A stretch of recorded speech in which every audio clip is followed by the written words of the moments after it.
মুআয ইবনে জাবাল রাদিয়াল্লাহু তাআলা আনহুকে আল্লাহ রাসূল সাল্লাল্লাহু আলাইহি ওয়াসাল্লাম একটা এলাকার ইমাম বানিয়ে পাঠিয়েছিলেন। ওই এলাকার মুসল্লিরা ছিলেন, লোকজন ছিলেন শ্রমজীবী, কাজ করে খেত, সারাদিন ওট দিয়ে পানি সেচ করে খেজুর গাছে পানি দিত, খেজুরের চাষাবাদ করত, সারাদিন কষ্ট করে নামাজে যে জয়েন করত। তো উনি মাগরিবের নামাজে সূরা ফাতিহার পরে সূরা বাকারা তেলাওয়াত শুরু করলেন। সূরা বাকারা কোরআনের সবচেয়ে ছোট সূরা না, 286টা আয়াত, মানে সবচেয়ে বড় সূরা। তো মাগরিবের সালাতে উনি যখন এত লম্বা তেলাওয়াত ধরলেন, মুসল্লিরা আর ইমাম সাহেবের সাথে থাকতে পারতেছে না। কারণ ওনারা তো, ইমাম সাহেবের হয়তো মন ফুরফুরে, উনি পড়তেছেন মনের আনন্দে দরাজ গলায়, কিন্তু মুসল্লিদের তো অবস্থা খারাপ। সারাদিন ওনারা খেতে খামারে কাজ করে আসছে, নামাজ ছেড়ে দিয়ে অনেকে চলে গেছে, একা একা নামাজ পড়েছে। আল্লাহ রাসূল সাল্লাল্লাহু আলাইহি ওয়াসাল্লামের কাছে যে বিচার দিল, যে রাসূলুল্লাহ, দেখেন এমন একজন ইমাম আপনি অ্যাসাইন করেছেন আমাদের এলাকায়, মাগরিবের নামাজে উনি সূরা বাকারা পড়ে আর আমরা হচ্ছে শ্রমজীবী। রাসূল সাল্লাল্লাহু আলাইহি ওয়াসাল্লাম খুব রেগে গেলেন।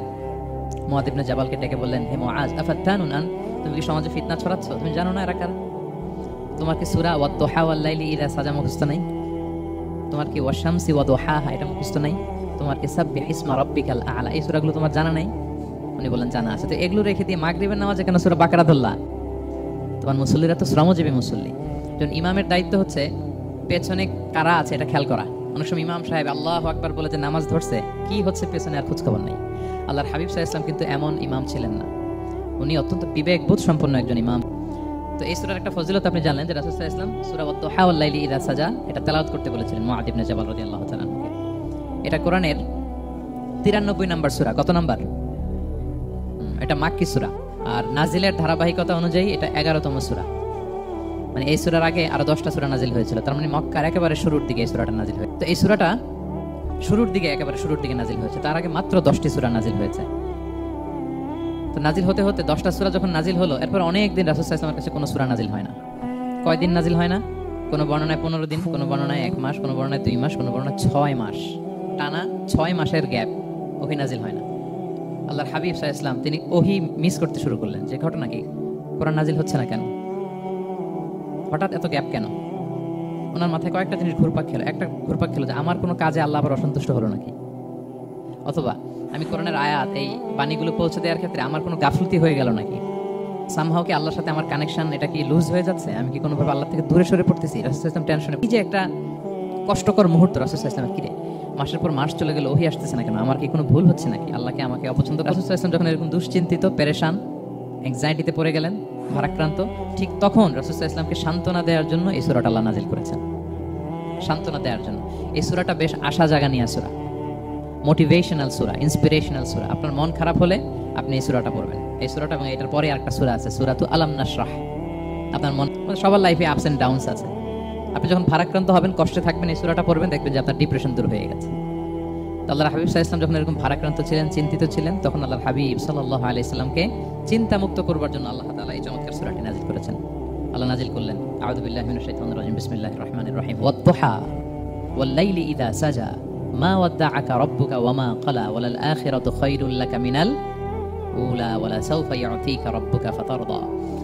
আল্লাহ তাআলা বলেন ওয়াদ-দুহা, আলোর শপথ। আমি একবার সরল বঙ্গানুবাদ করি, তারপর আমি তাফসীরে ঢুকছি। ওয়াদ-দুহা, আলোর শপথ, ওয়াল-লাইলি ইযা সাজা, রাতের শপথ, যখন রাত নিঝুম নিস্তব্ধ হয়। মা ওয়াদ্দাআকা রাব্বুকা ওয়া মা ক্বালা, নবী হে, আপনার রব আপনার উপর অসন্তুষ্টও হয় নাই, আপনাকে ছেড়েও যায় নাই, আপনার রব আপনার সাথেই আছে। আলহামদুলিল্লাহ, ফিল করবেন যে আল্লাহ আমার সাথে আছে।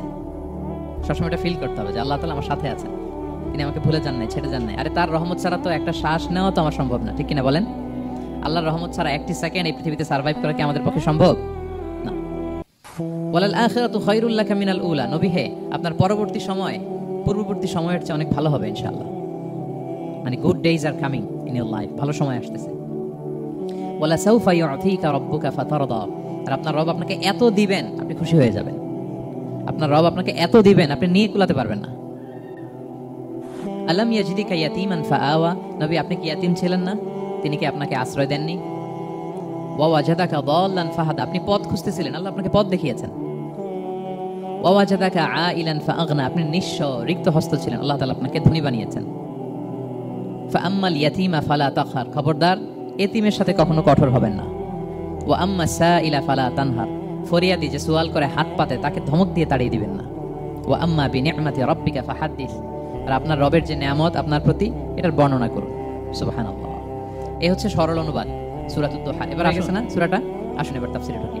আল্লাহ তাআলা বললেন ওয়াদ-দোহা, নবী আলোর শপথ। আলো, দোহা মানে আলো। আমার সাথে আওয়াজ করে বলুন, দোহা মানে কি? আলো, সকালের আলো, প্রভাতের সূর্য কিরণ। দিনের প্রথম অংশে একটা সানশাইন থাকে না, খুব চমৎকার লাগে 9টা-10টার দিকে, হ্যাঁ সানশাইন। এই সকালের সানশাইনটাকে আরবিতে বলে দোহা। এজন্য এই সময় আল্লাহর হাবিব সাল্লাল্লাহু আলাইহি ওয়াসাল্লাম নামাজ পড়তেন, এটাকে বলে সালাতুদ দোহা, মানে দোহার নামাজ।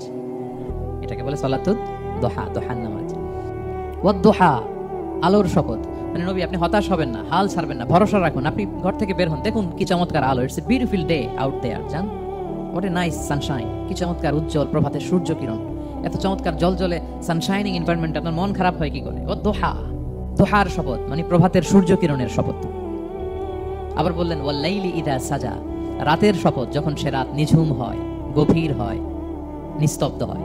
দুইটা শপথ, আলোর শপথ আর রাতের অন্ধকারের শপথ। আলোর শপথ বলে বেসিকলি আল্লাহ তাআলা ওহির আগমনকে বুঝিয়েছেন, আর রাতের শপথ বলে আল্লাহ তাআলা বেসিকলি ওহির অনুপস্থিতিকে বুঝিয়েছেন। মানে রাত দিন দুইটাই যেমনি লাগে, আল্লাহ তাআলা বোঝাতে চাইলেন নবী আপনি টেনশন করবেন না, আমি উইথ ইউ, আমি আপনার সাথে আছি। ওহি আসা না আসা দুইটাই গুরুত্বপূর্ণ। তার মানে আল্লাহ তাআলা নবীকে ভুলেন নাই বা নবী সাল্লাল্লাহু আলাইহি ওয়াসাল্লামের উপর অসন্তুষ্ট হন নাই। ইচ্ছে করে আল্লাহ তাআলা কিছুদিন ওহি বন্ধ রেখেছেন। প্রতিদিন সূর্য থাকলে যেমনি ভালো লাগে না, মানে 24 ঘন্টা, এজন্য 12 ঘন্টা সূর্য দিয়ে আল্লাহ 12 ঘন্টা রাত দিয়েছেন, আমাদের আরামের, বিশ্রামের, ঘুমের আয়োজন করেছেন। ঠিক তেমনি রেগুলার ওহি রিসিভ করলে রাসূল সাল্লাল্লাহু আলাইহি ওয়াসাল্লামের জন্য কষ্ট হয়ে যাবে। এজন্য ইচ্ছে করে আল্লাহ গ্যাপ দিয়েছেন। আল্লাহর হাবিব সাল্লাল্লাহু আলাইহি ওয়াসাল্লামের উপর আল্লাহ অসন্তুষ্ট হননি। সুবহানাল্লাহ। আপনার রব আপনার সাথেই আছে, এটা সবসময় ফিল করবেন যে আমার রব আমার সাথে আছে। এটা ফিল করলে আপনার মধ্যে যে সাহস আসবে আপনি কল্পনাই করতে পারবেন না যে এত এনার্জি আপনার ভিতরে আসলো কি করে। মনকে তুমি বুঝিয়ে বলো আল্লাহ আছেন আমার সাথে, এটা ফিল করতে হবে। আল্লাহর হাবিব সাল্লাল্লাহু আলাইহি ওয়াসাল্লামকে আল্লাহ তাআলা এটাই অ্যাসিওরেন্স দিলেন, কনফার্মেশন দিলেন যে মা ওয়াদ্দাআকা রাব্বুকা ওয়া মা ক্বালা, আপনার রব আপনাকে ভুলে যায় নাই, আপনার রব আপনার প্রতি অসন্তুষ্ট হয় নাই। আমি ইচ্ছা করে ওহিটা বন্ধ রেখেছি যাতে আপনার আরাম হয়। সুবহানাল্লাহ। এরপর আল্লাহ বললেন ওয়ালাল আখিরাতু খায়রুল লাকা মিনাল উলা, নবী হে আপনার পরবর্তী সময় পূর্ববর্তী সময়ের চেয়ে ভালো হবে। নিশ্চয়ই আপনার পরবর্তী সময় পূর্ববর্তী সময়ের চেয়ে ভালো হবে। তার মানে গুড ডেজ আর কামিং, ভালো সময় আপনার জীবনে আসছে, আপনি হতাশ হবেন না, নিরাশ হবেন না। এরপর আল্লাহ তাআলা বললেন ওয়ালা সাউফা ইউতিকা রাব্বুকা ফাতারদা, নবী আপনার রব আপনাকে এত দিবে আপনি খুশি হয়ে যাবেন। আপনার রব আপনাকে এত নেয়ামত দান করবে, আপনি আপনার রবের প্রতি সন্তুষ্ট হয়ে যাবেন। সুবহানাল্লাহ। এবং তাই হয়েছে। যারা আপনারা সিরাত পড়েছেন, যারা আল্লাহর হাবিব সাল্লাল্লাহু আলাইহি ওয়াসাল্লামের জীবনী নিয়ে ধারণা রাখেন, তারা দেখবেন যে আল্লাহ রাসূল সাল্লাল্লাহু আলাইহি ওয়াসাল্লাম যেখানেই মনে কষ্ট পেয়েছেন, বিষণ্ণ, চিন্তিত, তখনই আল্লাহ তাআলা রাসূল সাল্লাল্লাহু আলাইহি ওয়াসাল্লামের চিন্তা দূর করে রাসূল সাল্লাল্লাহু আলাইহি ওয়াসাল্লামকে সন্তুষ্ট করেছেন। যখনই রাসূল সাল্লাল্লাহু আলাইহি ওয়াসাল্লামের মনে কষ্ট, তিনি চিন্তিত, তখনই আল্লাহ তাআলা ওনাকে হ্যাপি করেছেন। কাইন্ড অফ রাসূলকে হ্যাপি করাই আল্লাহর কাজ, আল্লাহর হাবিব সাল্লাল্লাহু আলাইহি ওয়াসাল্লামকে হ্যাপি করাই আল্লাহ তাআলার কাজ। দেখেন আল্লাহর হাবিব সাল্লাল্লাহু আলাইহি ওয়াসাল্লামের বয়স যখন 50 বছর, ওনার কাছের দুজন আত্মীয় মারা গেল। ওনার প্রিয়তমা স্ত্রী খাদিজা রাদিয়াল্লাহু তাআলা ইন্তেকাল করলেন, ওনার প্রিয় চাচা আবু তালেব ইন্তেকাল করলেন। দুজনই শেল্টার দিত, একজন ঘরে একজন বাইরে। আবু তালেবের কারণে কেউ রাসূল সাল্লাল্লাহু আলাইহি ওয়াসাল্লামের গায়ে হাত তোলার সাহস পায়নি। তো উনি যখন ইন্তেকাল করলেন রাসূল সাল্লাল্লাহু আলাইহি ওয়াসাল্লাম বিপদে পড়ে গেলেন। সারাদিন কাফেরদের বকা ঝকা গালি খেয়ে ঘরে যখন আসতেন, খাদিজা রাদিয়াল্লাহু তাআলার কথা শুনলে ওনার হৃদয়টা প্রশান্ত হয়ে যেত। তো বাইরের চাচাও নাই, ভেতরের স্ত্রীও নাই, দুজনেই মারা গেলেন ওই বছর। ওই বছরকে বলা হয় আমুল হুজন, মানে দুশ্চিন্তার বছর। এত ভারাক্রান্ত আল্লাহর হাবিব সাল্লাল্লাহু আলাইহি ওয়াসাল্লাম হলেন, চিন্তিত হলেন, মনটা ভেঙে খান। আল্লাহ তাআলা কিন্তু ঠিকই বোঝেন যে তার হাবিবকে কখন হ্যাপি করতে হবে। আল্লাহ তাআলা তখন সাইয়েদনা জিবরাইল আলাইহিস সালামকে পাঠালেন যে যাও, আমার বন্ধুকে আর পৃথিবীতে থাকার দরকার নাই, আমার বন্ধুকে ঊর্ধ্ব জগতের নৈশ ভ্রমণের ইনভাইটেশন দিয়ে আসো, মানে মেরাজের ইনভাইটেশন দিয়ে আসো। পড়েন সুবহানাল্লাহ। সুবহানাল্লাযী আসরা বিআবদিহি লাইলাম মিনাল মাসজিদিল হারামি ইলাল মাসজিদিল আকসা, মসজিদুল হারাম থেকে মসজিদুল আকসা, তারপরে উপরে সুম্মা দানা ফাতাদাল্লা ফাকানা কাবা কাউসাইনি আও আদনা। আল্লাহর আরশে চলে গেলেন, জান্নাত জাহান্নাম দেখিয়ে, নতুন কিছু গিফট দিয়ে, তার পেয়ারা হাবিবের মন ভালো করে এরপরে আবার দুনিয়ায় পাঠালেন। ওয়ালা সাউফা ইউতিকা রাব্বুকা ফাতারদা, নবী হে আপনাকে এত নেয়ামত দিব, আপনি শুধু খুশিই হবেন আর সন্তুষ্ট হবেন। সুবহানাল্লাহ। এবার বুঝতে পারতেছেন কিভাবে আল্লাহর হাবিবকে আল্লাহ তাআলা খুশি করেছেন। মক্কায় আর থাকতে পারতেছেন না, এমন অবস্থা যে কোনো সময় আল্লাহর হাবিব সাল্লাল্লাহু আলাইহি ওয়াসাল্লামকে হত্যা করা হবে। আল্লাহ তাআলা আল্লাহর হাবিবের জন্য নতুন জায়গার ব্যবস্থা করে দিলেন, তওবা কিংবা তাইবা, যেটাকে আমরা মদিনা বলি। তিনি মদিনায় গেলেন, আবার রাসূল সাল্লাল্লাহু আলাইহি ওয়াসাল্লামের হৃদয় প্রশান্ত হলো। কিন্তু মদিনায় যে তিনি কাবাকে মিস করতে আরম্ভ করলেন। আল্লাহর হাবিব সাল্লাল্লাহু আলাইহি ওয়াসাল্লাম নবী হওয়ার পরে টানা 14 বছর কিবলা ছিল কিন্তু বাইতুল মাকদিস। কিন্তু মক্কায় যখন তিনি ইবাদত করতেন, তিনি বাইতুল মাকদিসের দিকে হয়েই নামাজ পড়তেন, কিন্তু সামনে কাবাটারে রাখতেন। কথা বুঝতে পেরেছেন? তাহউইলুল কিবলা, কিবলা পরিবর্তন হয়ে গেল। সুবহানাল্লাহ ওয়া বিহামদি। আপনারা মসজিদে নববীর পাশে মদিনাতে একটা মসজিদ দেখবেন, এটাকে বলে মসজিদ যুল কিবলাতাইন। এমন মসজিদ যে মসজিদে এক নামাজে 2 কিবলা শেয়ার করা হয়েছিল। মানে এই আয়াত যখন নাজিল হলো, আল্লাহর হাবিব সাল্লাল্লাহু আলাইহি ওয়াসাল্লামের সাথে একজন নামাজ পড়ে যে ওই মসজিদে যে দেখে কিছু লোক নামাজ পড়তেছে ওই বাইতুল মুকদ্দাসের দিকে হয়ে, কারণ তখন পর্যন্ত ওইটাই কিবলা। তিনি নামাজরত অবস্থায় এদেরকে বললেন যে তোমরা তো জানো না এই মাত্র আয়াত নাজিল হয়েছে, কিবলা কিন্তু আর ওইদিক নাই, ডাইরেকশন চেঞ্জ, এদিকে হয়ে যাও।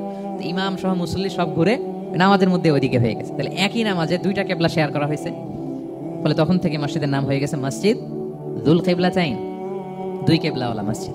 তাহলে দেখেন আল্লাহর হাবিব সাল্লাল্লাহু আলাইহি ওয়াসাল্লামকে খুশি করার জন্য আল্লাহ তাআলা কিবলা চেঞ্জ করে দিয়েছে। সুবহানাল্লাহ বলতে পারলেন না? এভাবে যখনই আল্লাহর হাবিব সাল্লাল্লাহু আলাইহি ওয়াসাল্লাম বিষণ্ণ, চিন্তিত, মন খারাপ, ওনার মন ভালো করার দায়িত্ব নিয়েছে কে? জিবরাইল এসে শোনাতে লাগলো আগের জামানায় কেউ 500 বছর 700 বছর হায়াত পেয়েছে। বনি ইসরাইলের অনেক মুজাহিদ 1000 বছর জিহাদ করেছে। কয় হাজার বছর জিহাদই করছে? 1000 বছর। আমরা হায়াত পাই কয় বছর? আমাদের হায়াত কয় বছর অন এন এভারেজ?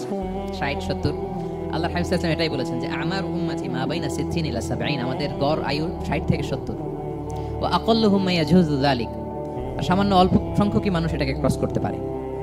এই কথা শুনে যে আগের উম্মত 1000 বছর জিহাদ করছে, এটা শুনে রাসূল সাল্লাল্লাহু আলাইহি ওয়াসাল্লাম আবার কাঁদতে আরম্ভ করলেন, হায় রে আমার গুনাহগার উম্মতের কি হবে? আমার উম্মত তো 60-70ই শেষ, আমার উম্মতের কি হবে? আবার চিন্তিত, আবার কান্নাকাটি। তখন আল্লাহ তাআলা নাজিল করলেন ইন্না আনসালনাহু ফি লাইলাতিল কদর ওমা আদরাকা মা লাইলাতুল কদর লাইলাতুল কদরি খায়রুম মিন আলফি শাহর। নবী আপনি কাঁদবেন না, ওদেরকে হায়াত দিছি বেশি, কদর দেই নাই। আপনার উম্মতকে হায়াত কম দিছি, কিন্তু আপনার উম্মতের জন্য আমি লাইলাতুল কদর রেখে দিয়েছি। এক কদরের রাতে ইবাদত করলে খায়রুম মিন আলফি শাহর, 1000 মাস ইবাদত করলে যে পরিমাণ সওয়াব, অতটুকু না, খায়ের এর চেয়ে বেশি সওয়াব আল্লাহ তাআলা আপনার উম্মতের আমলনামায় দিয়ে দিবেন। আবার আল্লাহর হাবিব সাল্লাল্লাহু আলাইহি ওয়াসাল্লাম মন ভালো হয়ে গেল। ওয়ালা সাউফা ইউতিকা রাব্বুকা, সবাই বলেন ওয়ালা সাউফা ইউতিকা রাব্বুকা ফাতারদা। নবী এত দিব, আপনি শুধু হ্যাপি হবেন, হ্যাপি। এরপরে বদরের যুদ্ধে বিজয় দান করলেন, মক্কা বিজয় দান করলেন, তাবুক যুদ্ধে বিজয় দান করলেন। সব শেষে জান্নাতে ওনার জন্য স্পেশাল একটা জায়গা থাকবে, ওই জায়গায় কেউ বসতে পারবে না। জায়গাটার নাম মাকামে মাহমুদ। ওয়া মিনাল লাইলি ফাতাহাজ্জাত বিহি নাফিলাতাল লাকা আসা আন ইয়াবআসাকা রাব্বুকা মাকামান মাহমুদা। এই মাকামে মাহমুদের সিংহাসনে আল্লাহর হাবিব সাল্লাল্লাহু আলাইহি ওয়াসাল্লাম বসবেন, ওনার জন্য স্পেশাল খাস, কেউ এখানে বসতে পারবে না। তার মানে হ্যাপি শুধু দুনিয়াতেই করবে না, আল্লাহ তাআলা আল্লাহর হাবিবকে আখিরাতেও করবে। আল্লাহর হাবিব সাল্লাল্লাহু আলাইহি ওয়াসাল্লামকে কাউসার দেয়া হবে, ইন্না আতাইনা কাল কাউসার। হে নবী আপনাকে কাউসার দিয়েছি, এমন হাউজে কাউসার যে হাউজে কাউসারের সামনে পান পেয়ালা যেটা দিয়ে পানি নিয়ে আপনি উম্মতকে খাওয়াবেন, এটার সংখ্যা আকাশের তারা যত বেশি তার চেয়েও বেশি। হাউজে কাউসারের পানি এটা দুধের চেয়েও সাদা, বরফের চেয়েও ঠান্ডা, মধুর চেয়েও মিষ্টি। এক ঢোক যে খাবে চিরকালের জন্য তার গলা থেকে তৃষ্ণা মিটে যাবে। He will never ever be thirsty again. একবার খাইছে তো শেষ। পেতে চান সেটা আল্লাহর হাবিবের কাছ থেকে?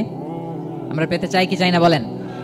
ইন্না আতাইনাকাল কাউসার, নবী আপনাকে আমি কাউসার। এরপর আল্লাহ তাআলা অতীতে যে নবীর পাশে ছিলেন, অতীতে যে বিভিন্ন নিয়ামত দিয়ে আল্লাহর হাবিব সাল্লাল্লাহু আলাইহি ওয়াসাল্লামকে আল্লাহ তাআলা ধন্য করেছেন, এগুলো রিমাইন্ডার দিচ্ছেন যে নবী আপনি কেন চিন্তিত হন, আমি আগেও ছিলাম আপনার সাথে, এখনো আছি, ভবিষ্যতেও থাকবো। তিনি বললেন আলাম ইয়াজিদকা ইয়াতীমান ফাআওয়া, তিনি কি আপনাকে ইয়াতীম অবস্থায় পাননি, তিনি কি আপনাকে আশ্রয় দেননি? আপনারা জানেন আল্লাহর হাবিব সাল্লাল্লাহু আলাইহি ওয়াসাল্লাম যখন মায়ের পেটে, তখনই তার পিতা দুনিয়া থেকে ইন্তেকাল করেছেন। মায়ের পেটে তার বয়স হচ্ছে 6 মাস, দুনিয়াতে আসেননি আল্লাহর হাবিব সাল্লাল্লাহু আলাইহি ওয়াসাল্লাম রাহমাতাল লিল আলামিন। মায়ের পেটে থাকা অবস্থায় বাবা হারিয়েছেন, দুনিয়াতে আসলেন 6 বছর বয়সে তিনি মাকে হারিয়েছেন। কয় বছর বয়সে? 6 বছর। তারপর মায়ের ইন্তেকালের পরে দাদার কাছে, আব্দুল মুত্তালিবের কাছে লালিত পালিত হতে লাগলেন। 8 বছর বয়সে দাদাও ইন্তেকাল করলেন। বাবা চলে গেলেন জন্মের আগে, মা চলে গেলেন 6 বছর মানে শিশু থাকতে। 8 বছর বয়সে তো শিশু, দাদাও চলে গেলেন। 8 বছর বয়স থেকে আল্লাহর হাবিব সাল্লাল্লাহু আলাইহি ওয়াসাল্লাম চাচার কাছে এতিম অবস্থায় লালিত পালিত হতে লাগলেন। এবং আবু তালেব এত ভালোবাসতো, ইমান আনে নাই, শেষ পর্যন্ত ইমান আনেনি, শিরকের উপরে ইন্তেকাল করেছে, কিন্তু আল্লাহর হাবিব সাল্লাল্লাহু আলাইহি ওয়াসাল্লামকে এত ভালোবেসেছেন, বাবার যে কি মানে পিতৃ স্নেহের যে কি মায়া, এটা বুঝতে দেন নাই কখনো, এটার অভাব কখনো তিনি টের পান নাই, ওনার যে বাবা নাই আবু তালেবের কারণে। এতটা ভালোবেসেছেন, এতটা ভালোবেসেছেন। তার মানে কখনোই রাসূল সাল্লাল্লাহু আলাইহি ওয়াসাল্লামকে লালন পালন, রক্ষণাবেক্ষণ, টেক কেয়ারের কোনো গ্যাপ আল্লাহ তাআলা রাখেননি।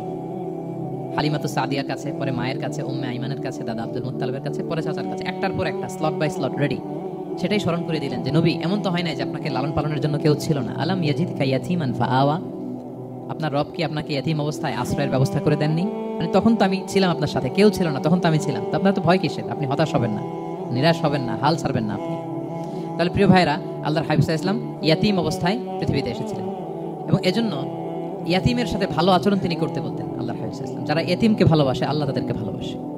এবং আল্লাহর হাবিব সাল্লাল্লাহু আলাইহি ওয়াসাল্লাম বলতেন, আনা ওয়া কাফিলুল ইয়াতীমি ফিল জান্নাতি কাহাতাইন, আমি এবং এতিমের রক্ষণাবেক্ষণকারী এইভাবে প্রতিবেশীর মতো জান্নাতে থাকব। এই দুই আঙ্গুলের মাঝে যেমনি গ্যাপ নাই, আমার আর এতিমের রক্ষণাবেক্ষণকারী তার বাড়ির মাঝখানে কোনো গ্যাপ থাকবে না জান্নাতে। We will be neighbour in paradise, জান্নাতে এরকম আমরা কাছাকাছি থাকবো। আল্লাহু আকবার পড়ে। তাহলে এতিমের রক্ষণাবেক্ষণকারীকে আল্লাহ তাআলা ভালোবাসেন। যারা এতিমকে পছন্দ করে না, এতিমকে তাড়িয়ে দেয়, তাদেরকে আল্লাহ পছন্দ করেন। আল্লাহ তাআলা বলেন, আরাআইতাল্লাযী ইউকাযযিবু বিদ্দীন ফাযালিকাল্লাযী ইয়াদউল ইয়াতীম, যারা আখিরাতকে অবিশ্বাস করে তারাই এতিমকে ঘাড় ধাক্কা দিয়ে তাড়িয়ে দেয়। কোনো বিশ্বাসী কখনো এতিমের সাথে খারাপ আচরণ করে না। আর এতিমকে আদর করা মানে নবী সাল্লাল্লাহু আলাইহি ওয়াসাল্লামের প্রতি ভালোবাসা দেখানো, কারণ আমার নবী এতিম হয়ে বড় হয়েছে। এতিমের প্রতি ভালোবাসা প্রকারান্তরে নবী সাল্লাল্লাহু আলাইহি ওয়াসাল্লামের প্রতি ভালোবাসা দেখানো হয়, কারণ আমার নবী এতিম হয়ে বড় হয়েছে। সুবহানাল্লাহ। কিন্তু তার বিপরীতে আমরা সমাজে কি দেখি? এতিমের মাথায় হাত বুলানো তো দূরের কথা, এতিমের সম্পদও খেয়ে ফেলে অনেকে। হ্যাঁ, এরকম আছে না? এতিমের সম্পদ দেদারসে গিলতেছে। কি যে আমাদের চিন্তাধারা! দেখবেন যে লোকটা এতিমের সম্পদ গিলে, ওরা রোজা অবস্থায় এক ঢোক পানি গিলাতে পারবেন কিনা দেখেন। যে বলেন একটু পানি খান, তো খাবে না কেন? হারাম। তো ওই হারাম কিন্তু গিলতেছে ইচ্ছা মতো। রোজা অবস্থায় এক ফোঁটা আপনি পানি গিলাতে পারবেন না, কেন? হারাম। কিন্তু ওইদিকে ভাতিজার সম্পদ গিলতেছে দেদারসে। আল্লাহ বলেন, এটা ভাতিজার সম্পদ না, এটা তুমি জাহান্নামের আগুন পেটে ঢুকাচ্ছ। জাহান্নামের আগুন। ইন্নাল্লাযীনা ইয়াকুলুনা আমওয়ালাল ইয়াতামা যুলমান ইন্নামা ইয়াকুলুনা ফি বুতুনিহিম নারা ওয়া সায়াসলাউনা সাঈরা। যারা এতিমের সম্পদ খায়, এটা সম্পদ না, এটা জাহান্নামের আগুন তুমি পেটে ঢুকাচ্ছ। সো এতিমের প্রতি যেন আমরা নমনীয় হই, তাদের মাথায় হাত বুলাই, তাদের জন্য খরচ করি, তাদের প্রতি যেন আমরা দয়াদ্র হই, কারণ আমার নবী এতিম অবস্থায় বড় হয়েছে। তাহলে নবী সাল্লাল্লাহু আলাইহি ওয়াসাল্লামকে এটা স্মরণ করে দিলেন, নবী আপনি তো এতিম ছিলেন, আমি তো আপনাকে রক্ষণাবেক্ষণ ব্যবস্থা করছি। আর কি করেছি? ওয়াজাদাকা দাল্লান ফাহাদা, নবী আপনাকে আমি এমন অবস্থায় পেয়েছি, আপনি পথ খুঁজতেছিলেন, আমি আপনাকে পথ দেখিয়েছি। You are searching the right path and I guided you to the right sense of direction. আপনি পথ খুঁজতেছিলেন, আমি পথ দেখাইছি। এখানে দল্লানের অর্থ পথভ্রষ্ট করা যাবে। ওয়াজাদাকা দাল্লান, হে নবী আপনাকে আমি পথভ্রষ্ট পেয়েছি, পরে পথ দেখাইছি, এরকম বলা যাবে না। এটা আল্লাহর হাবিব সাল্লাল্লাহু আলাইহি ওয়াসাল্লামের ক্ষেত্রে প্রযোজ্য নয়। অনেক বাংলা তাফসীর অর্থে আমি দেখেছি পথ হারা, নবী আপনাকে আমি পথ হারা পেয়েছি, পথ দেখেছি। এটাও খুব একটা সুন্দর না। সবচেয়ে সুন্দর হচ্ছে নবী আপনি পথ খুঁজতেছিলেন, সত্যের অনুসন্ধানী ছিলেন। তারপর আল্লাহ তাআলা বললেন, ওয়াজাদাকা আইলান ফাআগনা, তিনি আপনাকে রিক্ত হস্ত নিঃস্ব পেয়েছেন, সম্পদহীন অবস্থায় পেয়েছেন, পরে সম্পদশালী করেছেন। সুবহানাল্লাহ। আল্লাহর হাবিব সাল্লাল্লাহু আলাইহি ওয়াসাল্লাম শুরুতে সম্পদের অত যোগান ছিল না, পরে খাদিজা রাদিয়াল্লাহু তাআলা আনহার সাথে যখন বিয়ে হলো, আল্লাহ তাআলা সম্পদের কষ্ট দূর করলেন, কারণ খাদিজা রাদিয়াল্লাহু তাআলা আনহা অনেক বড় ব্যবসায়ী ছিলেন। বিয়ের আগে পার্টনারশিপে বিজনেস ছিল রাসূল সাল্লাল্লাহু আলাইহি ওয়াসাল্লামের সাথে। আল্লাহর হাবিব সাল্লাল্লাহু আলাইহি ওয়াসাল্লাম শ্রম দিয়েছেন, খাদিজা রাদিয়াল্লাহু তাআলা আনহার ইনভেস্টমেন্ট ছিল। তো ওই শ্রমে খাদিজা রাদিয়াল্লাহু তাআলা আনহার এক বান্ধবী, তিনি এমন প্রশংসা করলেন এসে আল্লাহর হাবিব সাল্লাল্লাহু আলাইহি ওয়াসাল্লামের ব্যাপারে, যে এমন লোক আমি দেখি নাই, ওনার কথা বার্তা, চলন, কথন, ডিলিং সব আলাদা। পুরো কাফেলার মধ্যে উনি একরকম, পুরো কাফেলা আরেক রকম। এই কথা শুনে তো খাদিজা রাদিয়াল্লাহু তাআলা আনহা আকৃষ্ট হলেন, যে এরকম একজন সৎ লোকই তো আমার চাই। প্রস্তাব দেয়া হলো, চাচাদের কাছে বিয়ে হয়ে গেল। এবং বিয়ের পরে খাদিজা রাদিয়াল্লাহু তাআলা আনহা নারীদের মধ্যে সর্বপ্রথম শাহাদা বাক্য পড়ে মুসলমান হয়েছিলেন। নিজের সব সম্পদ আল্লাহর হাবিব সাল্লাল্লাহু আলাইহি ওয়াসাল্লামের পায়ের সামনে এনে দিয়ে দিলেন, ইয়া রাসূলুল্লাহ, আমার সম্পদ মানে আপনার সম্পদ, ইসলামের জন্য যত মনে যায় আপনি খরচ করেন। ওয়াজাদাকা আইলান ফাআগনা, আপনাকে আল্লাহ নিঃস্ব পেয়েছেন, সম্পদের ব্যবস্থা করে দিলেন। পরবর্তীতে মদিনায় যে খায়বার যুদ্ধের পরে অনেক সম্পদের ব্যবস্থা আল্লাহ তাআলা করে দিয়েছিলেন। তাহলে ছোটবেলায় ইয়াতিম ছিলেন, আল্লাহ টেক কেয়ার করলেন। পথ খুঁজতেছিলেন, আল্লাহ পথ দেখাই দিলেন। আর্থিক সমস্যা ছিল, এটাও আল্লাহ দূর করে দিলেন। এবার আল্লাহ তাআলা বিষ্ণু ঈসা ইসলামকে 3টা ওয়ার্ক প্ল্যান দিবেন, কর্মসূচি। 1 নম্বর কর্মসূচি হচ্ছে ফাআম্মাল ইয়াতীমা ফালা তাকহার, নবী খবরদার এতিমের সাথে কখনো কঠোর আচরণ করবেন না। 1 নম্বর কর্মসূচি, কারণ আপনি তো এতিম ছিলেন, এতিমের দুঃখ আপনি না বুঝলে বুঝবে কে? এতিমের সাথে কখনো কঠোর হবেন না। আল্লাহর হাবিব সাল্লাল্লাহু আলাইহি ওয়াসাল্লাম কখনো এতিমের সাথে কঠোর হন না। এতিম তো দূর কি বাত, কারোর সাথে তিনি কঠোর হন না। ওনার কাছে চাইলে উনি না বলতে পারতেন না, নো, নাই, দিব না, এটা বলতে জানতেন না। নো ওনার ডিকশনারিতে ছিল না, চাইলেই দিতেন। একবার আল্লাহর হাবিব সাল্লাল্লাহু আলাইহি ওয়াসাল্লামের কাছে একটা জামা, কয়টা? আপনার জামা কয়টা? আমার জামা কয়টা? জুব্বা তখন কয়টা ছিল? মাত্র একটা। এক ফরিয়াদি এসে বলে, ইয়া রাসূলুল্লাহ আতিনি কামিসান, আমার একটা জামা দেন, আমার জামা নাই। নবী সাল্লাল্লাহু আলাইহি ওয়াসাল্লামের জামা কয়টা তখন? ওনার কাছে চাইলে উনি না বলতে পারতেন, খুলে দিয়ে দিয়েছেন। না, এখন ওনার জামা আছে কয়টা? তো জামাও নাই, বেরও হতে পারে না। কি এক মুসিবত! আল্লাহ তাআলা আয়াত নাযিল করলেন, ওয়াল্লাযীনা ইযা আনফাকু লাম ইউসরিফু ওয়া লাম ইয়াকতুরু ওয়া কানা বাইনা যালিকা কাওয়ামা। নবী হে, যারা বিশ্বাসী তারা দানের সময় ভারসাম্য করবে। মানে অনেকগুলো থাকলে আপনার একটা দিতেন, ছিলই যখন একটা, ওইটার হকদার তো ফরিয়াদির চেয়ে আপনি বেশি। এখন যে দিয়ে দিলেন, আপনি বলবেন